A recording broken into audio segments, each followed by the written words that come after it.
And so we're going to show a short video that has Erwin Schmerling and Larry Kavanagh, both of whom were at NASA headquarters 1974 at the time that we had the meeting. And we're talking about future missions that could take place. And so I'll show that, and then Peter's going to comment on Erwin Schmerling. Peter tossed out some bait this morning, but nobody else would rise, so fools always step in where angels fear to tread. Let me go back to the question of what is meant by disturbed and quiet. I remember some years ago, Walter Becker looked through 10 years of KP records, and he found a few days with the very lowest available values, and on 3 of those days he found a period where the whole ionosphere was lifted up by nearly 100 kilometers and plonked down again. So this opened the question of what is meant by quiet and disturbed. And I think Vassiliounas just said it there. Let me rephrase it, if I may. If you imagine the magnetosphere is like a bathtub, there is one phase where the tap's turned on and the tub fills. And it may be, as we heard Pat describe this morning, that you need some turbulence in order to get the particles in. And then somebody pulls out the bung, and the bathtub empties. Now, which are you going to call the quiet, and which are you going to call the disturbed condition? Is the disturbed condition when the bathtub empties? Is the disturbed condition just that short period where the plug is pulled and the substorm is triggered? Or are you distinguishing between some time when the tap is turned on with rather more force and you get the thing filling more rapidly, or where the hole is a little bigger and it empties more rapidly? What do you mean by quiet and disturbed, and can you order the situation a little bit better in terms of the phase where the particles are entering and the magnetosphere is filled or inflated or whatever word you want to use, and the phase where it's dumped and emptied into the substorm? These hydraulic analogies can give one a sinking feeling, I suppose.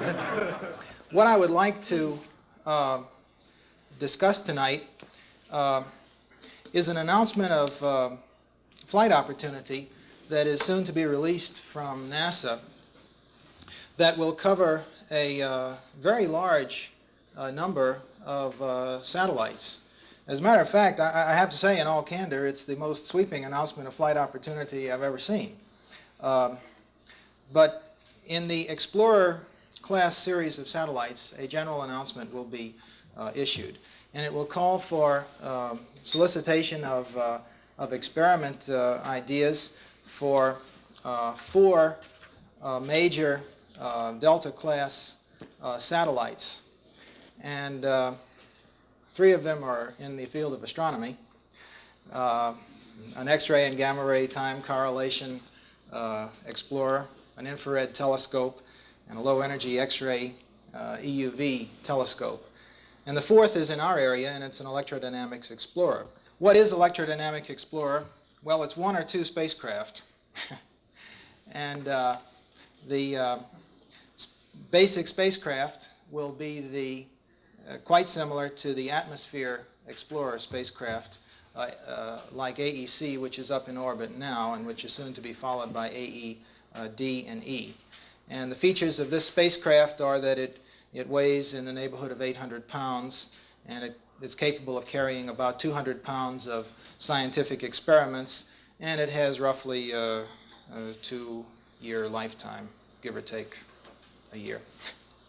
And its primary feature, in addition to this, which makes it sound a lot like the IMPS, is that it has an onboard propulsion system which is capable of permitting the spacecraft to vary its orbit.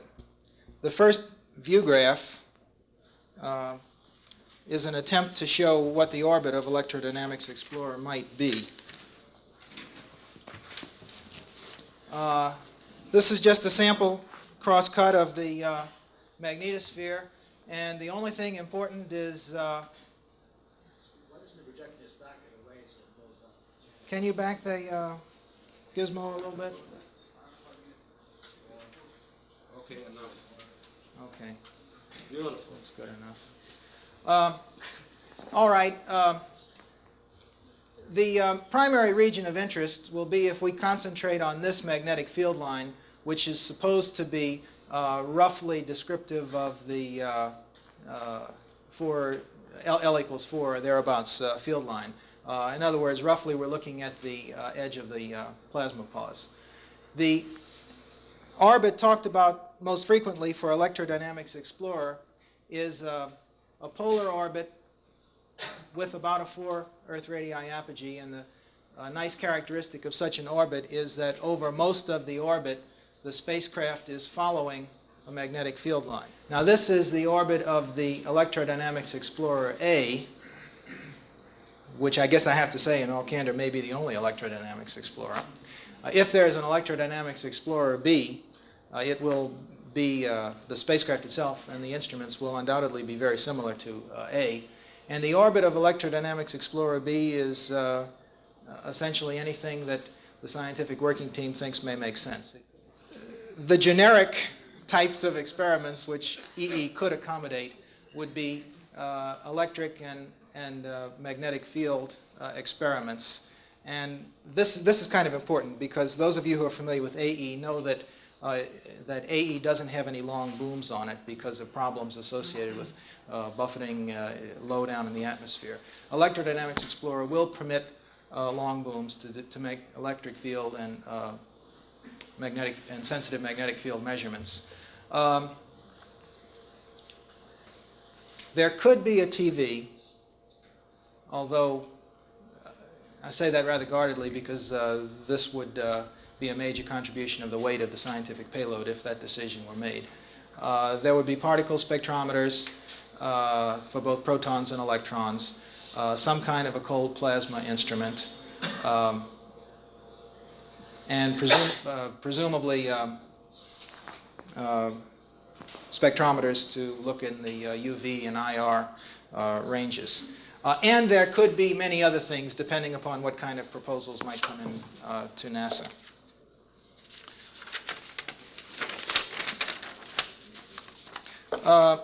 The launch date that would be most reasonable, realistically, would be in about the 1978 to 1980 time period. And this would be a Delta satellite launch.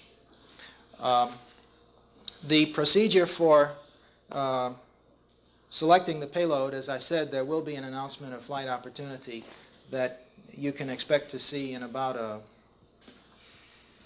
perhaps 1 to 3 months from now. We have been accused many times of being too rich in satellites in our discipline, and we sometimes get accused of being used car salesmen when we try to put forward another one. But I think this one is unique, and I'm very optimistic about its prospects. Thank you, Larry. I'm overwhelmed by this announcement in view of the past 5 years or so.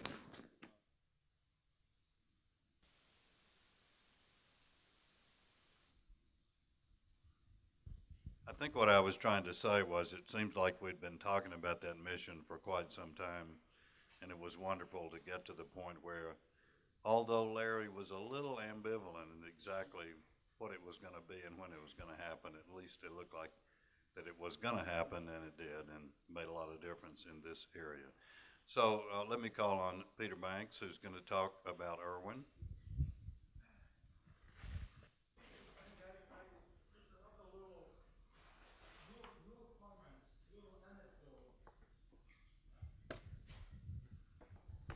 I remember being up at headquarters trying to sell the Electrodynamics Explorer concept. Pardon? And I think I had Ian Exford with me. Yeah. And if I remember correctly, John Noggle came, who I think at that time was the chief scientist. And he said, when we were trying to sell this mission, he says, why would we do that? We've already been to the magnetosphere once. Why we want to go back again? Need to tell that one to Birch.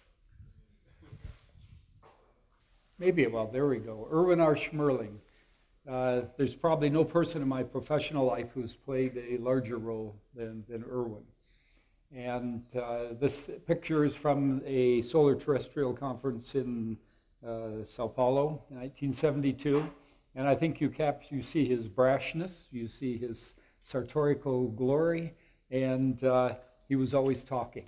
And that captured it to me.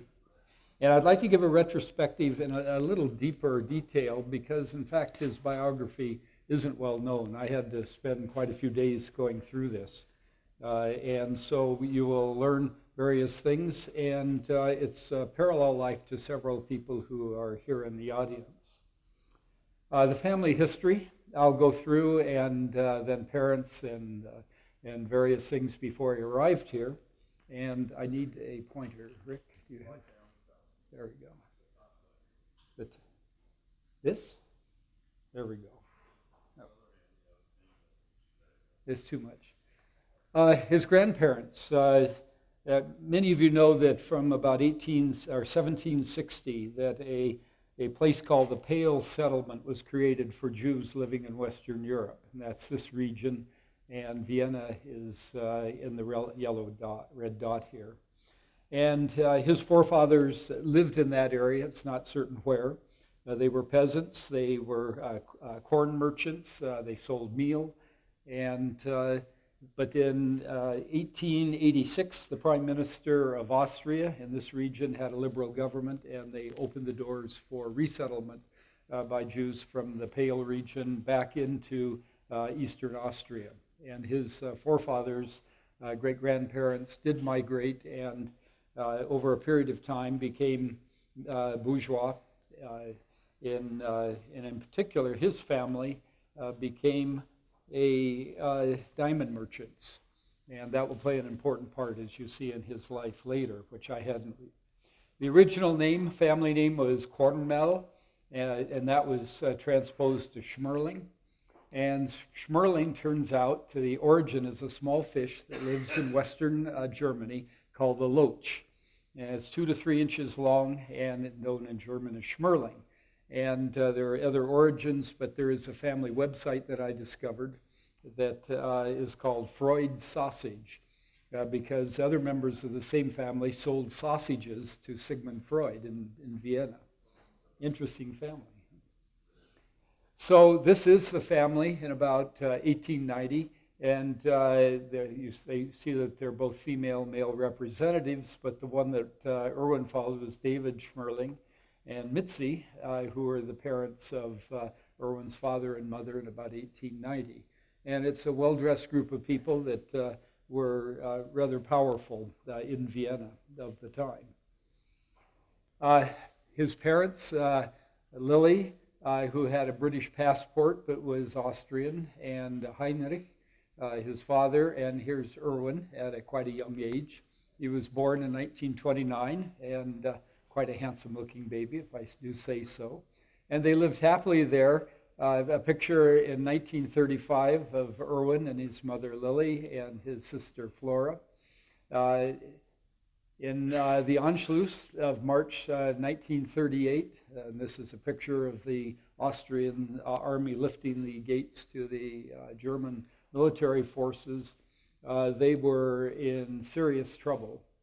And the family, first the father, they broke into their apartment, all of their material possessions were stolen. The father was sent to Buchenwald, and the mother and Erwin and Flora were smuggled into Switzerland, and from Switzerland with her British passport went on to England and lived in poor circumstances for several years during World War II. The father, fortunately, in Buchenwald, was rescued by his brothers through payments of diamonds, and was brought back into Vienna under supervision, but escaped to Palestine, where he had to live the rest of the war years. And Erwin and the family didn't see him until about 1948, when he was forbidden to come into Britain at the time because he was Austrian and he was Jewish. The family originally, this is Erwin and his sister Flora in Weymouth. Just shortly after they had gone there, they eventually settled in Cheltenham, and Erwin went to Cheltenham College, which was a prep school there, and went on, and I have an academic record. But the family reunited, Erwin and his sister and his father and mother in Zurich in 1948, but time had taken its toll on the marriage, and Erwin, in fact, had no father during that period, nor any other male character, and was responsible primarily for his mother and his daughter. But he worked hard, and this is a picture of him at the time he received a bachelor's degree from Cambridge University. A little more formal academic studies, and I'll tell you how hard it is to find this. I can appreciate all the work that maybe we're going to go in and finding antecedents of people. In 1950, he got a BS and first in mathematics and physics. At Cambridge in 54, he got a master's in radio science. That was in the radio science laboratory that J.A. Radcliffe was running at the time. And in 1958, he got his PhD in a title that Joe tells me, who's going to say a few words after I do. It seems to be pretty similar to what Joe was working on when Joe worked with him. Joe has known, in this group, has known Erwin longer than anyone else, and I've asked him to say words when I finish. In 1958, he received a Fulbright Fellowship to the Ionospheric Research Laboratory. Arthur Wainick, who had started that laboratory, had been at Cavendish working with the ionospheric research people, and Erwin then became an assistant and associate professor of electrical engineering at Penn State, and then in late 1963 went to NASA headquarters, where he had a large budget. He had a tremendous knowledge of certain techniques, and was really a very volatile, very verbose, and very active person on our behalf, as our discipline was at that time. He was initially a staff scientist. He rose to be chief of ionospheric physics. He was moved from that job to other jobs as his career because he was not the most popular person with NASA senior management.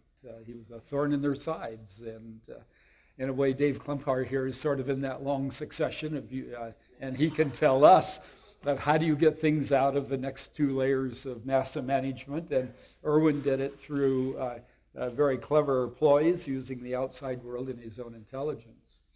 At that time, there were basic research grants, and they were given to probably a fair number of people. The more senior of us here benefited over many years from year after year basic research grants, as well as the proponents for the atmospheric explorers, electrodynamic, a dynamics explorer, and AMPTY, and perhaps more that I don't know about. This is just from my memory.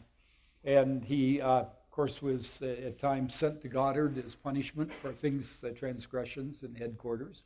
And he was quite active there in many ways. And finally, he came out, I think it was 1986, but plus or minus 2 years, and spent just about a year in the STAR laboratory at Stanford University.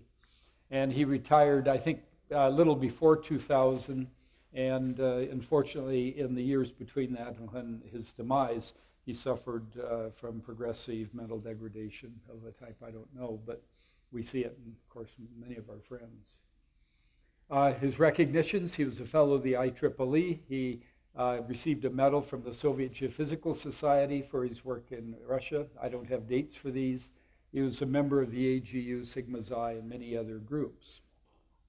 The personal part I'd like to talk about is my career would not have been my career at all without that. It gave a flexibility, starting from the time I went for a postdoctoral study with Nicolay in Belgium. He paid for that. $8,000 for the full year, including travel, if you want to know how inflation has taken place.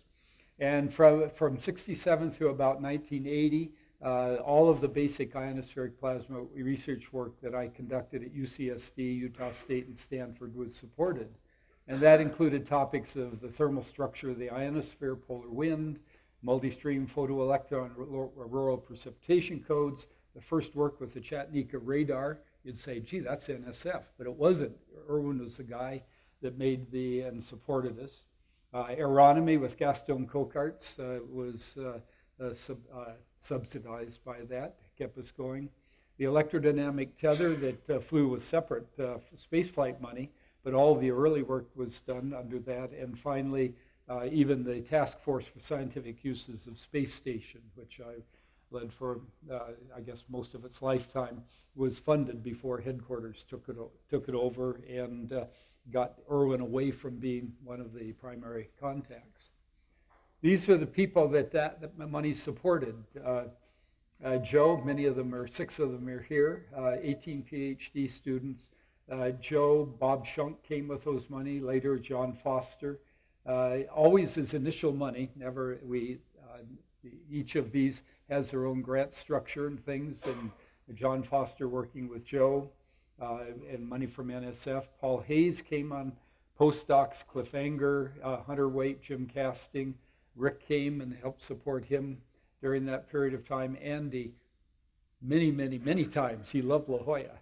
But, and he would have his own way, but the basic funding came from him. Owen Story, Ken Harker, Oscar Brecke, who's here today, spent a year with us with partial support. Torveda, Torsten Neubert, who has in Denmark now a very active program of spacecraft observations. Bob Clower and Koichiro Oyama, and probably a lot more that I just don't remember.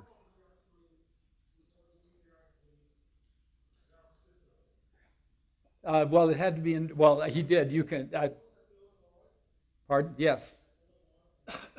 So I was going to ask for other people to chime in just like that, because I was one of many who received similar types of grants. I know Andy did and others, but this is, and he didn't, you don't pass, well, I would have to go into that. I did want to say something about, go back and talk about Lily. She was a very intelligent woman, and before they ransacked her apartment in Vienna, she had taken a large number of diamonds and had sewn them into the hem of her jacket.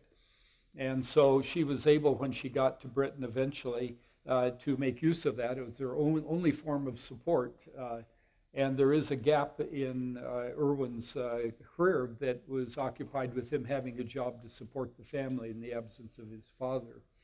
But it turned out that Esther, Erwin's wife, who many of you know, and had maybe opportunities to spend evenings with her, her engagement ring was one of those diamonds that she wore.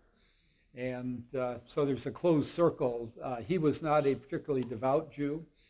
There's a wonderful obituary from a Jewish rabbi that is just wonderful to read. And I think that there's a real heartening aspect to his life and how he led it and how devoted he was to this particular topic. Joe, I'd like you to come up and give a few reminiscences on that, and I will close this down. No, okay. In the beginning of the video, you saw Erwin in his fine form, and he was my advisor, so I was on the sharp end of that stick the whole time we were together on things, which, as Peter explained, makes a big difference in your thinking and training and so on, which obviously has formed my life as well. Curiously, Erwin was part of the IGY-trained era gang that came over from Cambridge. So there's this big flux that came over to Penn State, among other things. And then Peter and I were part of the Penn State group. Don Fairfield, sorry, was in that same group. And then that flux picked up and went to UCSD and then to Utah State and so on. And that process started. But when I got into the space game, actually somewhat earlier, during the end of the IGY, I was working for a contractor. It was building a space launch vehicle, and it was called Project Vanguard. And the whole object of that was to launch the first satellite into orbit ever. Unfortunately, as everyone knows, the Russians got there slightly ahead of us in these things. It was a big disappointment. And then in those days, just as a matter of curiosity, NASA was spelling its acronym somewhat differently, NACA, if you recall those days. And then in '58, they changed it to NASA kind of thing, and so on. And so a few years after that episode, I went to Penn State as a young grad student with electrical engineering physics background, and then worked with Erwin as my advisor. And Erwin was pure Erwin in those days, so I learned very much very quickly. The same topics he used in his work, he assigned to me, which are ionosons and other things, topside sounder, all about satellites and similar kinds of things. So I ended up going to Goddard for a while, working on similar things, and then I had a new advisor, and he was somewhat different, again from the UK, and who simply said, you're going to go to Puerto Rico, and that's far south, and when you get there, you're going to talk with this guy named Herb Carlson, and he's going to teach you about Arecibo. And so I went, and I stayed, and I learned about that sort of thing, which is where a lot of the synchronous scatter stuff comes from that experience. Through these times, Erwin was in and out of the office when I was a student because he's chasing off to headquarters. So things were on again, off again for quite a while. And we had other people around to make certain that we didn't get out of line, people like Sid Bohill and so on. And then I changed advisors and for my PhD work, and he was the guy who sent me south. But Erwin still kept in the background, but not too much in the background. For example, he got me a stipend to pay for my graduate education, which was $10,000 a year in those days, which is goodness knows what it is today on these things. And then as I worked my way through, going to UCSD and so on, he still kept involved with things, with funding, with criticism, and other things. So it was a very formative experience when you're young, getting into a field, learning how to do things. He was a dominant force, to put it mildly, on these things. It's interesting to see how many after effects, as Peter says, this has had across the room for just about, well, a good chunk of the room on these things. That's all I have.